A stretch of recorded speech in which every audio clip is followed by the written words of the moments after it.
Long before the Eiffel Tower pierced the sky, long before the grand boulevards and glittering lights, there was a river. The Seine carved its slow path through marshlands and limestone plains, splitting around a cluster of small islands.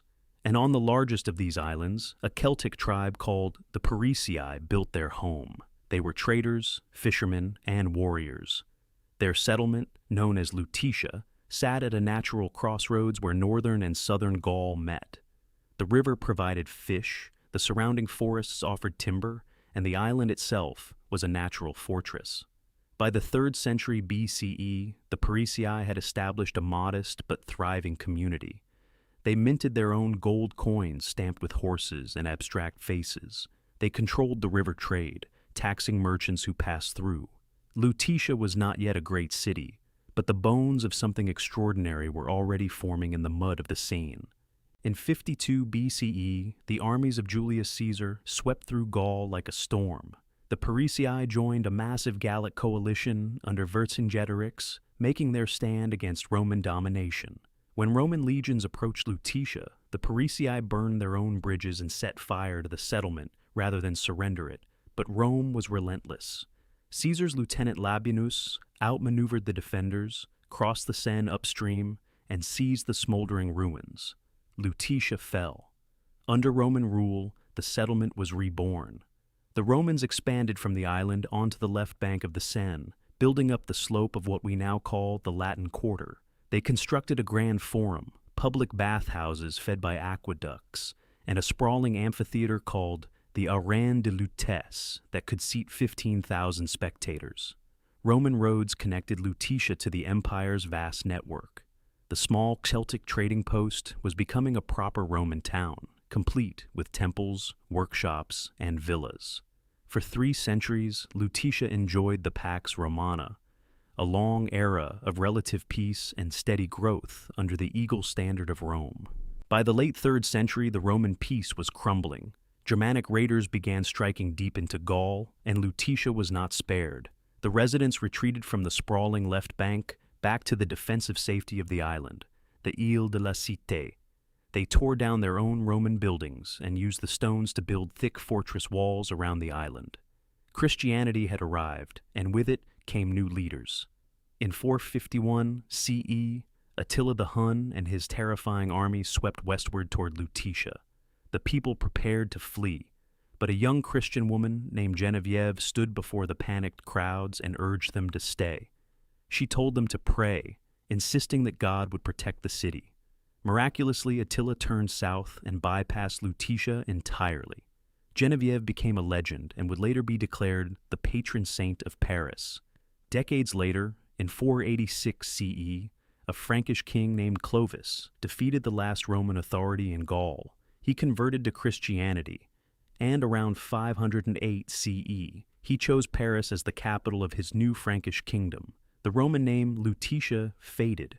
The city was now called Paris, named for the original tribe that had settled the river island centuries before. A new chapter had begun. After Clovis, the Frankish kingdom fractured.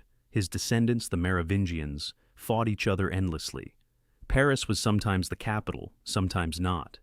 Then came Charlemagne, who united much of Europe but moved his capital east to Aachen. Paris became a backwater, but the city's worst nightmare arrived by water. Beginning in the 840s, Viking longships appeared on the Seine.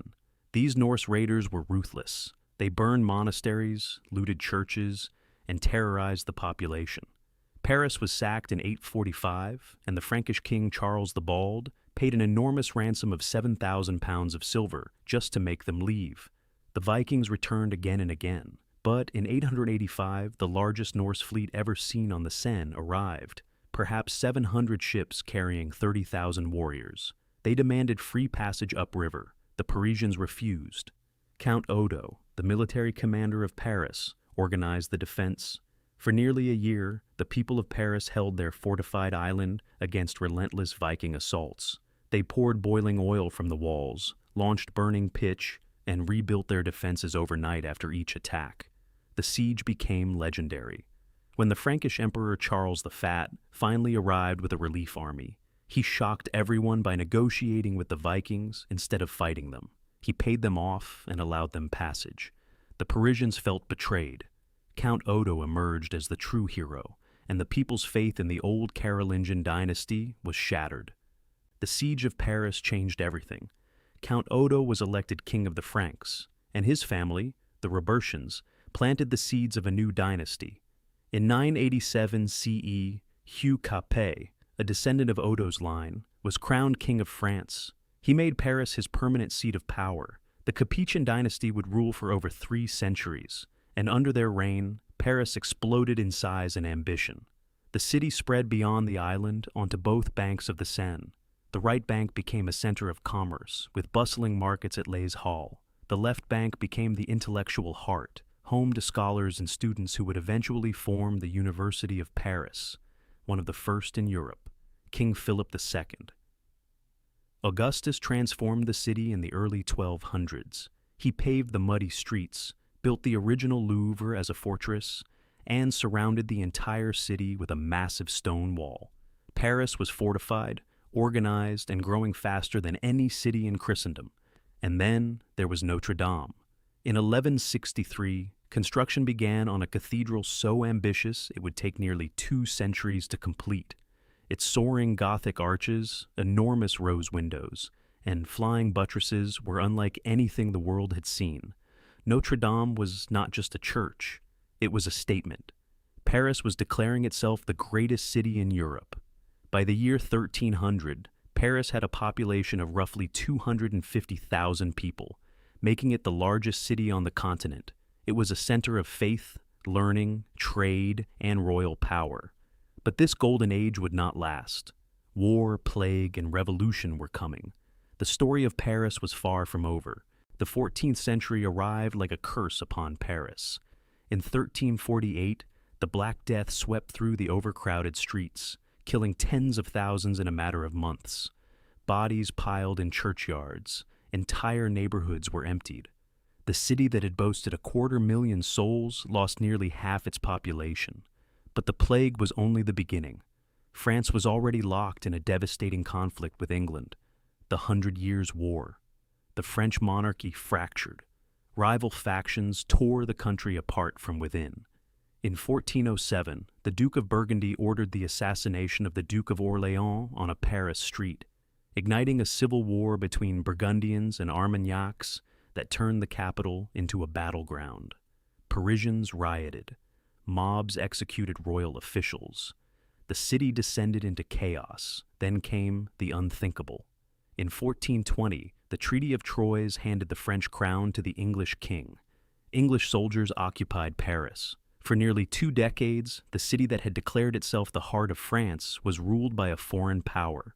The great markets of Les Halles fell quiet. The university emptied. Notre-Dame stood watch over a broken city. It took a peasant girl from Lorraine to turn the tide. Joan of Arc rallied French forces and inspired a nation, though she herself was captured and burned at the stake in 1431. But her legacy endured. By 1436, French forces under Charles VII finally reclaimed Paris. The English were driven out. The city was free, but scarred, impoverished, and desperate for renewal. After the English were driven out, Paris slowly began to heal. The late 15th and 16th centuries brought the Renaissance to France, and the capital transformed once again.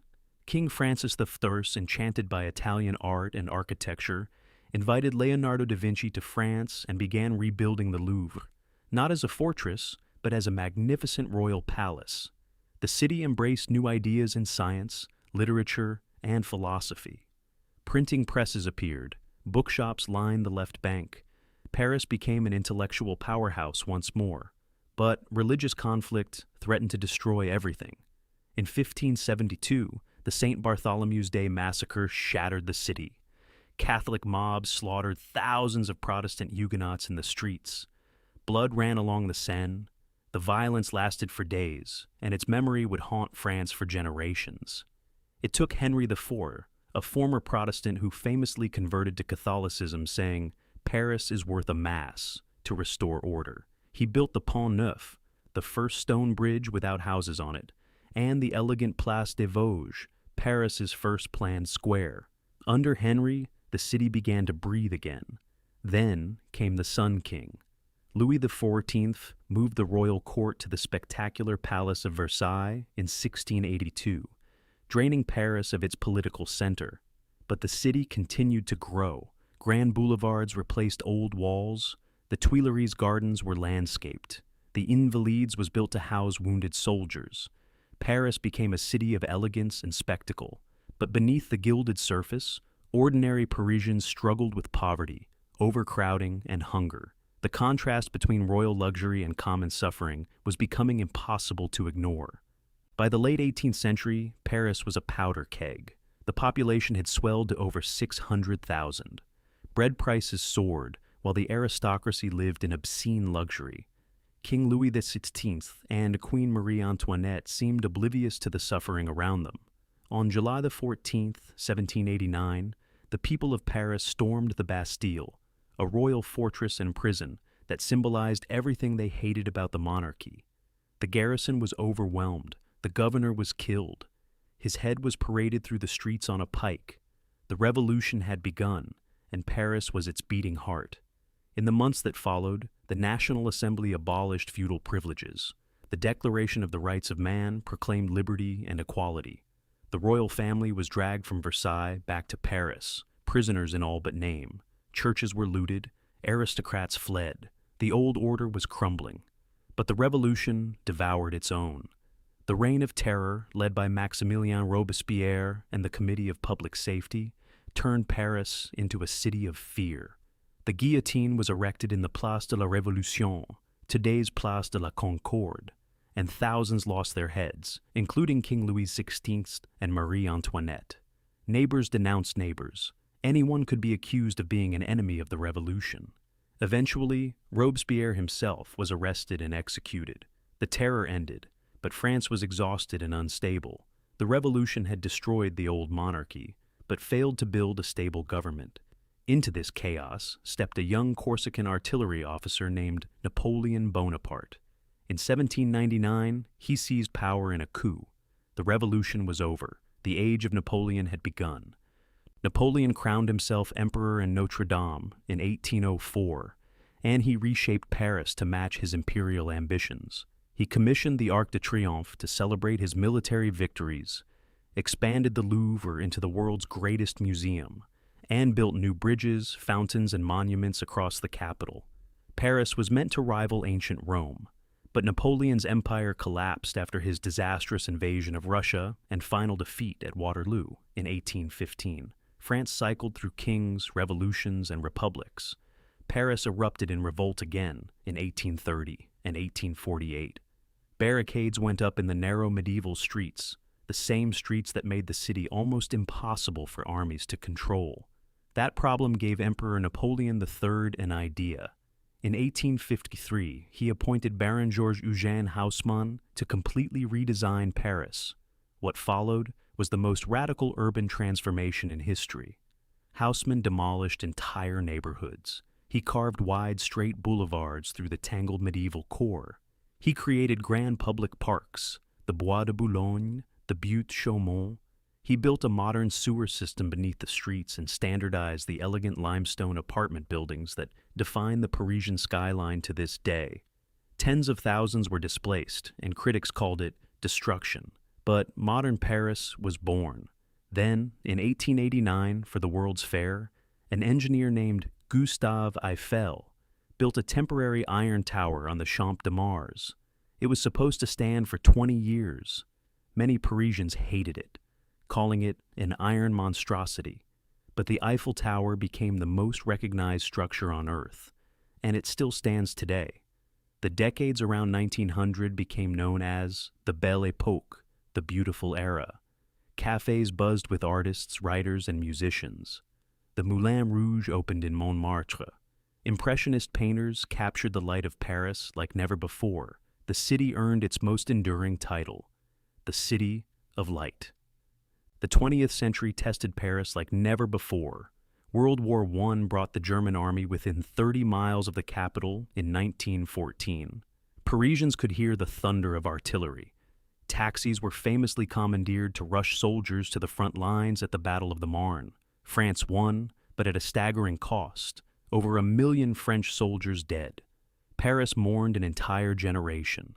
Then came the Second World War, and the darkest chapter in the city's modern history.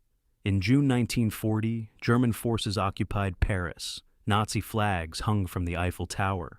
Swastikas draped the Arc de Triomphe.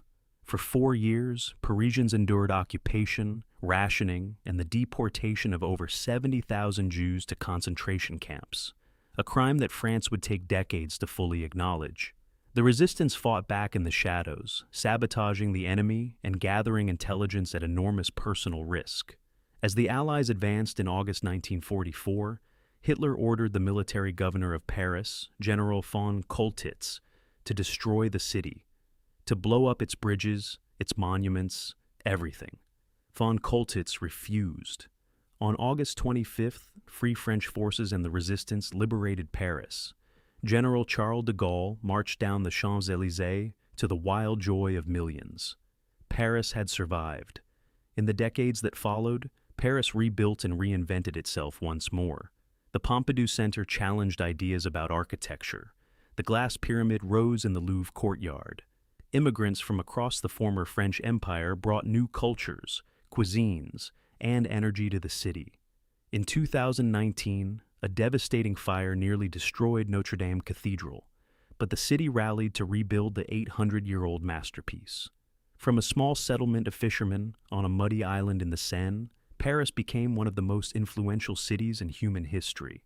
It has been burned, besieged, occupied, and revolutionized. It has survived plagues, wars, and fires, and through it all, it endures, beautiful, defiant, and eternal.